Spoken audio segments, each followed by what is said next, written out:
Hey everyone, it's Raj from 3CB.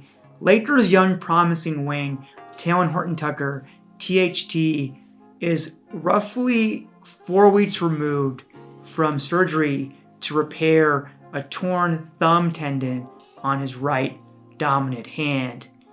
Recently, he got clearance to return to full contact and practice. Firstly, what that means is that, of course, the tendon is healing as anticipated, but further, his range of motion and strength in the thumb are also progressing as the physio team would have liked. So what are the next steps for him now in the return to play process? This is going to be a two-part continuum that works in parallel.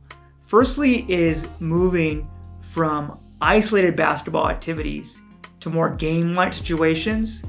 And then secondly, in parallel, is moving from lower intensity contact to higher intensity contact.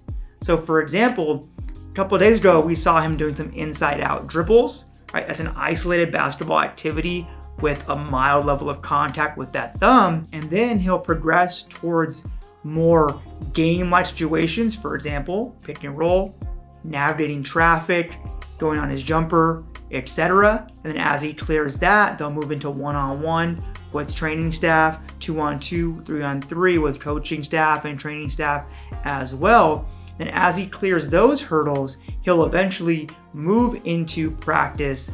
And then the last step is live ball scrimmages. Since Judy Setter took over as the Director of Health and Performance, typically the team has required the player to get through a full practice and full scrimmage with pain and discomfort at a minimum and within acceptable parameters to then be cleared for games.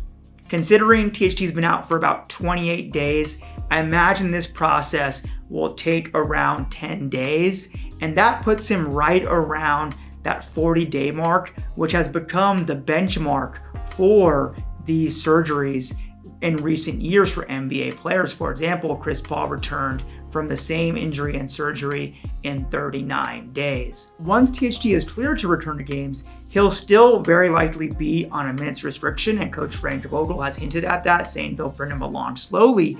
And that's because even though the fact that he hurt his thumb and he's able to maintain conditioning, you cannot replicate on-court demands and conditioning off the court. So you still have to allow THT to come back slowly to reduce that injury risk as he gets back into games. The Lakers haven't given a definite timeline, and that's because they're going to be constantly assessing THT daily and then progressing him. And that's a smart way to do it. You don't want to put pressure on the player, but if you want to keep track of how he's doing, pay attention to what he's doing in practices and where it falls along that continuum that I mentioned earlier.